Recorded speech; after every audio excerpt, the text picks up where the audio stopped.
possamos dar uma revisada em conceitos de variáveis e um pouco de lógica. Também a sintaxe do C.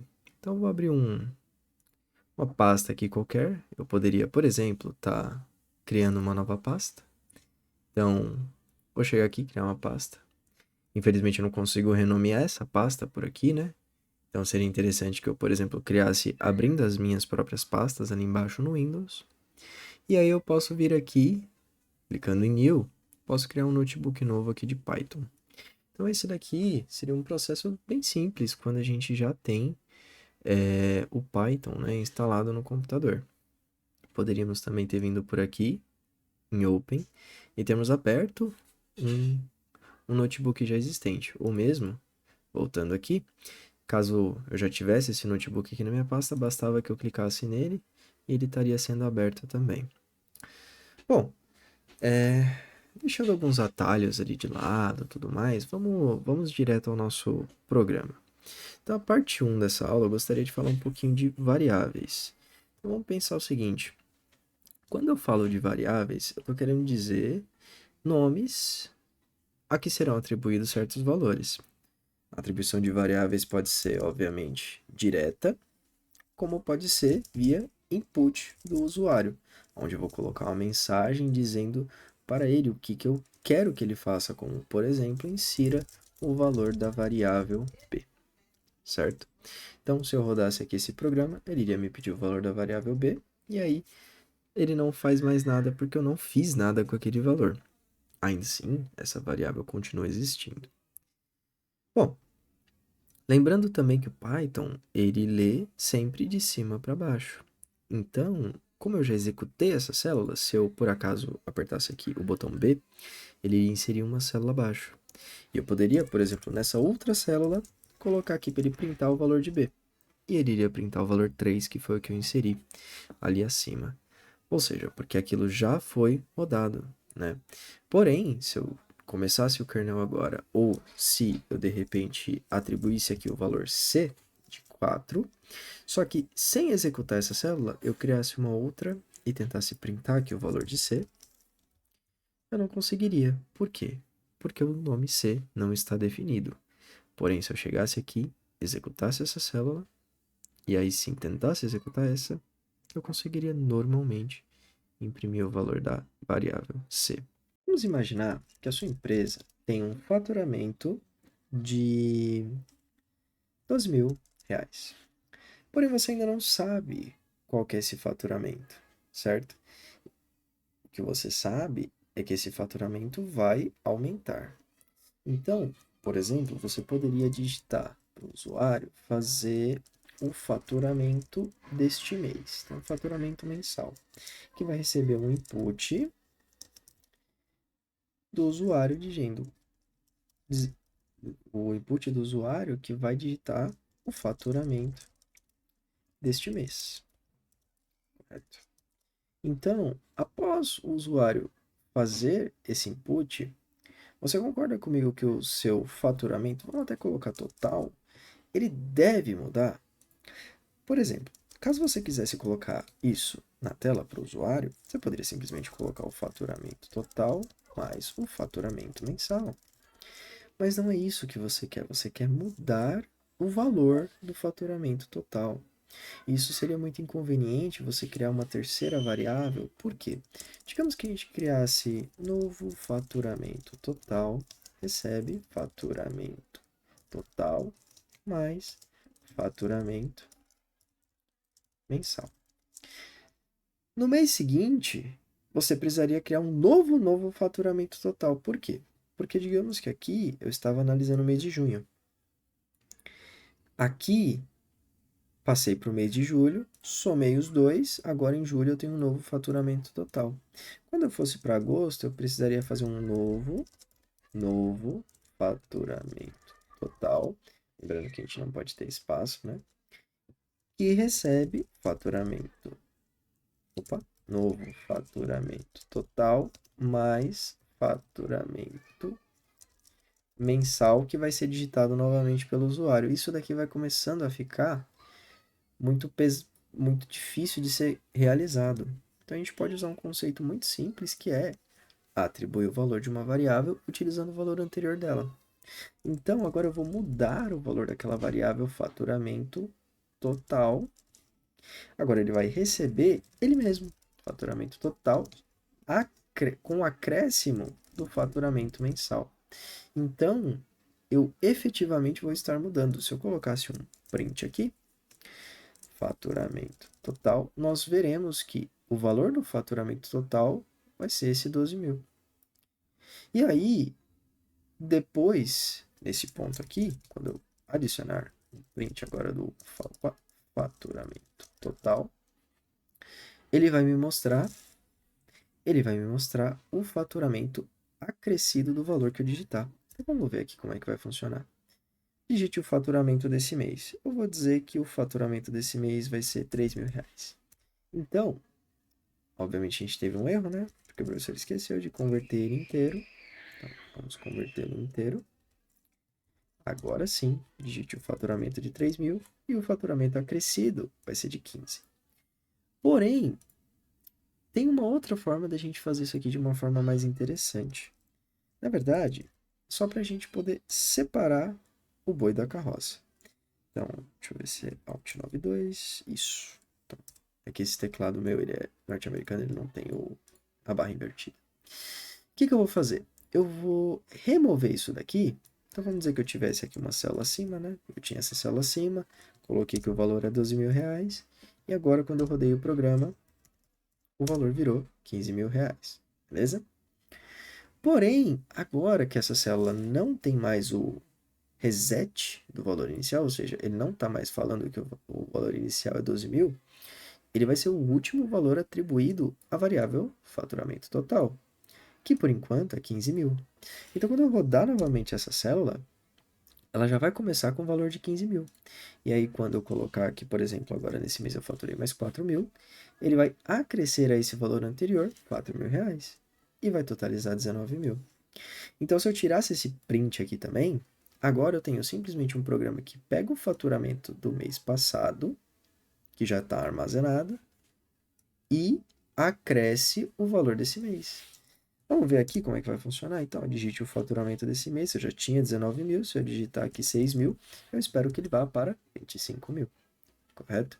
Então, esse é um conceito muito importante, que é o de variável. Nós precisamos estar com isso bem fixo na nossa cabeça para que a gente possa desenvolver nossos novos programas. Bom, continuando aqui abaixo, a gente pode pensar agora em como utilizar esses caras, que seria justamente com a função C. Mas, para simples fins didáticos, eu vou simplificar e fazer aquele velho programinha do digite a nota do aluno e diga o conceito dele. Então, vamos fazer o seguinte. Lembrando que essa hashtag meramente quer dizer um comentário, ou seja, o meu programa vai ignorar o que está sendo digitado ali.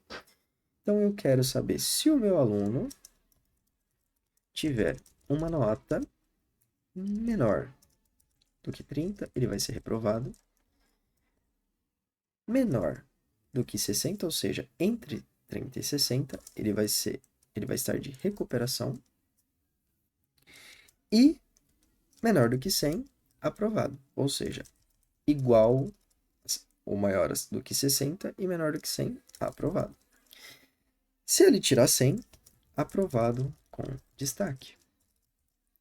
Porém, eu gostaria também de analisar as faltas do aluno. Então, eu vou pegar o total de aulas e analisar se ele tem pelo menos 75% de frequência. Então, quais precisarão ser os meus inputs? Obviamente, a nota do aluno, as faltas do aluno, e caso eu não saiba previamente, a quantidade de aulas do curso, certo? Isso eu poderia já ter essa informação, mas eu vou deixar para que a gente faça o input. Então, vamos fazer o seguinte, vamos colocar que a nota do aluno vai ser um input, e eu vou falar para o usuário, digite a nota do aluno. Lembrando que a gente vai precisar que esse input trabalhe, então a gente vai colocar isso aqui como um int, para que ele seja um número. Vamos também colocar as faltas do aluno. E aí, eu também vou precisar que esse número trabalhe. Então, eu posso colocar ou como int ou como float já também, tá? Vamos tentar utilizar o int, vamos ver se vai dar certo. Então, input, digite a quantidade de faltas do aluno. Também vou aproveitar e já perguntar para ele a quantidade de horas do curso. Então, também vou precisar disso daqui. Vou até já colocar ele como float. Vou colocar esse carinha aqui também como float. E aí eu vou perguntar para ele o seguinte: quantas horas tem o curso? Quantas horas aula, né? Bom, tudo bem. Então, vou simplesmente dar, deixa eu já copiar isso daqui, barra invertida N em todos eles, só para que a gente possa ficar pulando linhas, tá? Então, quantas horas tem o curso, a nota do aluno e a quantidade de faltas. Então, eu já consegui os inputs das variáveis que eu precisava. Então, agora eu preciso fazer decisões. Bom, então precisaremos fazer um if, correto? Esse if, ele vai precisar saber o que, basicamente? Ele vai precisar saber se a frequência do aluno é pelo menos 75% do total de aulas. Porém, para eu não ter que calcular a frequência do aluno, ou seja, a frequência é o número de horas menos o número de faltas. É muito mais fácil analisar pelo lado das faltas, ou seja, ele só pode ter, no máximo, 25% de faltas. Então, eu vou fazer o seguinte, eu vou fazer um if faltas forem menor ou igual, lembrando que igual ele ainda pode, 25%, ou seja, ponto 25, do que? Das horas, certo? Então, dado que isso aconteça, eu vou printar o quê? Por enquanto, só para a gente testar. Por quê? Porque se eu faço o meu programa inteiro para depois começar a testar, possivelmente eu vou estar perdendo tempo, porque já tem um erro embutido, eu não vou estruturar tão bem o meu programa, eu não vou pegar os erros de forma mais fácil. Então é interessante que a cada passo você vá testando se o seu programa está funcionando. Então, eu vou printar aqui para ele, por exemplo, você passou por enquanto. Quando eu digitar que a nota do aluno é 1, as faltas é 1, mas a quantidade de horas do curso são 100, ele passou por enquanto. Se por acaso ele tiver ali a quantidade de faltas, vamos dizer que 13 num curso de 20 horas, ele não passou. Então meu if não entrou e nada aconteceu, porque não tem else e não tem mais nada para baixo. Muito bem, então por enquanto meu programa está funcionando, mas eu não quero printar nada para ele. Eu quero, por exemplo, saber a nota dele. Só que você concorda comigo que eu não precisei da nota até agora? E, caso o meu aluno não tenha a quantidade necessária de presença, eu não preciso saber da nota dele? Então eu posso simplesmente retirar isso daqui e jogar isso aqui. Lembrando da indentação. Então, ó, você está vendo aqui que o meu nota está em vermelho? Porque a minha indentação está errada. Se eu faço assim, ele já diz que está certa. Por quê? Porque ele está assumindo que eu não quero fazer nada aqui dentro do if. Porém, se eu tentasse executar esse programa, eu teria um erro. Por quê? Porque ele espera que alguma coisa, se eu fiz o if, alguma coisa aconteça. E esse cara aqui, ele não está dentro do meu if. Por quê?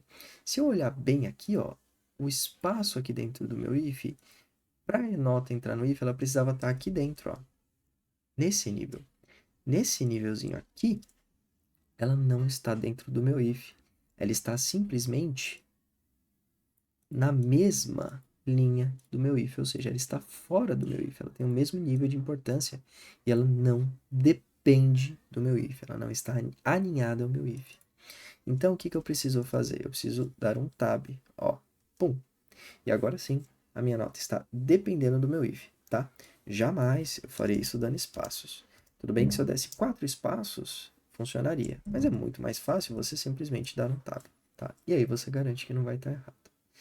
Então, a partir do momento que eu fiz aqui essa indentação, agora eu posso saber a nota do meu aluno e também fazer alguma coisa com isso. Então, a partir do momento que eu sei a nota do meu aluno, o que eu preciso fazer? Eu preciso analisar se a nota dele é, por exemplo, menor do que 30. para ter algum resultado. Então agora é onde a gente vai ver o quê? Que vai começar a entrar ifs alinhados, um if dentro do outro, tá? Lembrando, você poderia colocar um end aqui em cima, só que seria necessário que você fizesse isso para todos esses ifs, ou você fizesse esse teste lógico e armazenasse numa variável booleana para estar usando ela. Então, fica mais pesado o seu programa, né? Mais pesado até de codificar. Então, eu vou simplesmente fazer o quê? Ó, eu vou dar umas linhas aqui, só para a gente poder movimentar aqui um pouquinho mais. Então, se a nota for menor do que 30, o que eu quero que aconteça? Lembrando, ó, quando eu dou Enter, o Python ele já indenta isso para mim automaticamente. Então, caso a nota do aluno seja menor do que 30, se eu olhar aqui nas minhas condições do meu enunciado, ele vai ser reprovado. Então, eu vou dizer aqui para o meu usuário que o aluno está reprovado.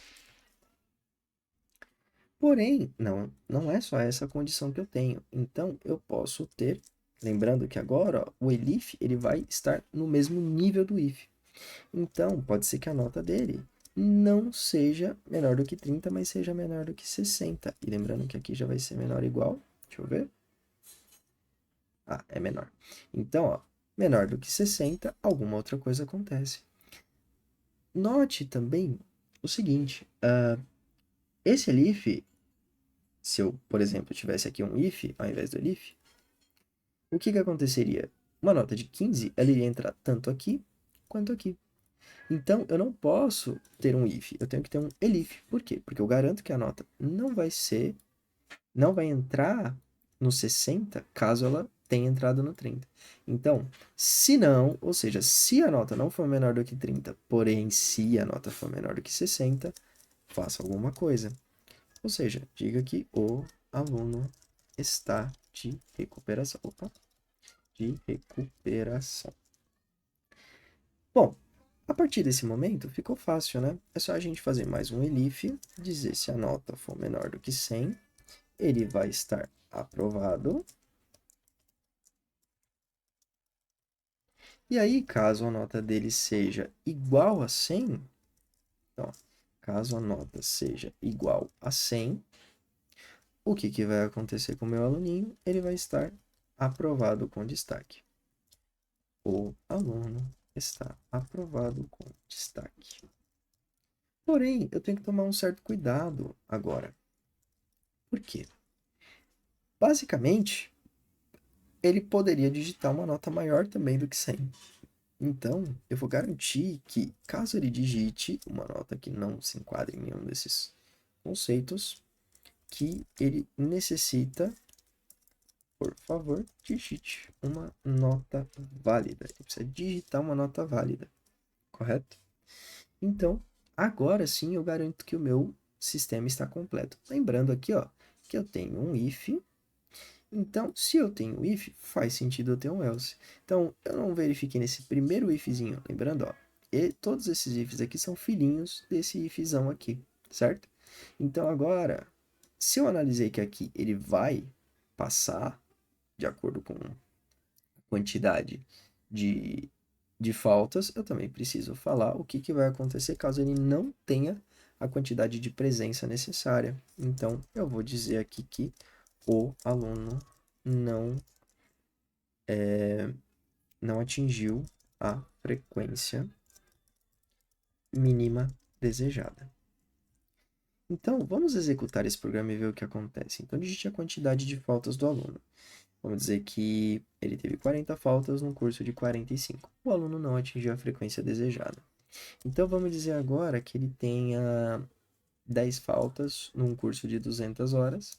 Ele vai me perguntar qual que é a nota dele. Caso a nota dele seja 15, o aluno está reprovado. 10 faltas no curso de 200 horas, porém com a nota de 35, o aluno está de recuperação. E 10 faltas no curso de 200 horas, porém com a frequência de 88, ele está aprovado.